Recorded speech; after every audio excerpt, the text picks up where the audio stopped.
Now I will finish the 2 piece of sleeve out of 5 piece. Now the continue process internal diameter, internal bore.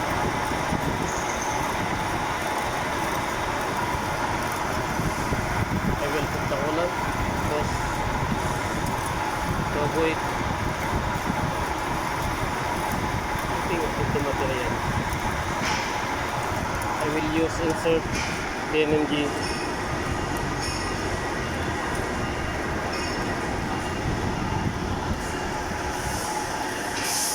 and my RPM apply is 50 revolution per minute, and also the pit rate is I use 0.21 mm.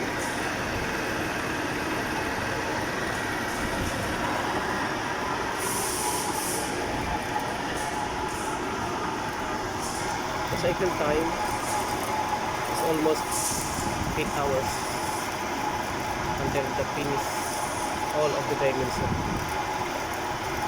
Thank you so much for watching my video. Please like and subscribe. Thank you so much. God bless.